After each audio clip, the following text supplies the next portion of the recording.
Section 37, Conquest and War. Now put the above 3 points together: collectivism, conflict, and irrationalism. What will the social results be?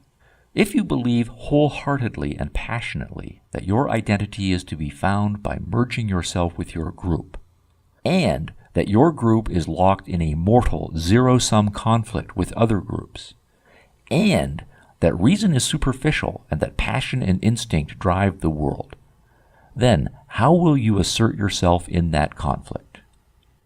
For much of the 19th century, Western liberal capitalists had begun to wonder, hopefully, whether war was a thing of the past. In their judgment, progress had been made. During the Enlightenment of the 18th century, much of the West had embraced the idea of individual rights, the idea that each individual has rights to life, liberty, property, and the pursuit of happiness. In the 19th century, those rights had been extended in practice to women, and slavery had been eliminated. Also in the 19th century came the full realization of the power of the Industrial Revolution and the idea that through technology and capitalism, economic production could be increased dramatically.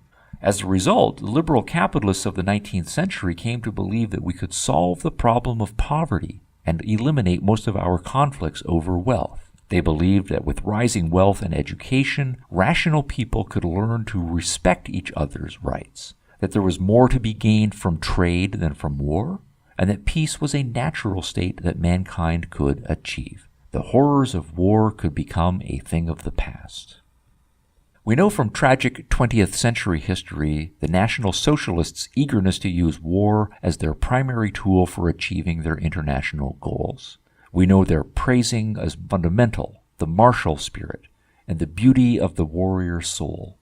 We know of their total recasting of education of children to achieve, as Hitler wanted, quote, a brutal, domineering, fearless, cruel youth. Youth must be all that. It must bear pain. There must be nothing weak and gentle about it. The free, splendid beast of prey must once again flash from its eyes, unquote. The beast of prey phrase is again rhetoric inspired directly by Nietzsche. On the importance and nobility of war, Nietzsche and the Nazis were in almost full agreement. Nietzsche praised war and urged its coming.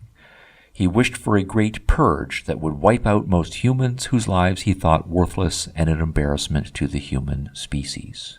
Quote, all too many live, and all too long they hang upon their branches. Would that a storm come to shake all this worm-eaten rot from the tree. Unquote.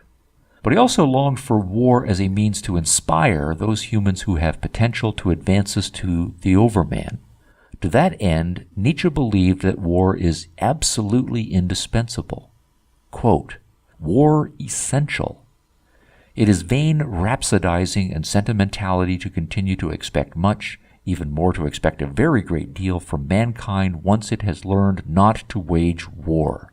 For the time being, we know of no other means to imbue exhausted people as strongly and as surely as every great war does, with that raw energy of the battleground, that deep impersonal hatred, that murderous cold-bloodedness with a good conscience, that communal, organized ardor in destroying the enemy, that proud indifference to great losses, to one's own existence and to that of one's friends, that muted, earthquake-like convulsion of the soul.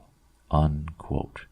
And against those who believe that we have entered into a more peaceful era and that perhaps war is no longer necessary, Nietzsche reminds us in an especially chilling quotation, quote, the beginnings of everything great on earth are soaked in blood thoroughly and for a long time. Unquote. On this score, the Nazis were thoroughly Nietzschean. Rather than pushing for a recognition of the mutuality of human interests, as Western liberal capitalists had been doing for much of the 19th century, and rather than seeking reasonable and peaceful diplomatic solutions to the normal collisions of international politics, the Nazis committed fundamentally to war as their primary means of self-regeneration and dominance over the rest of the world.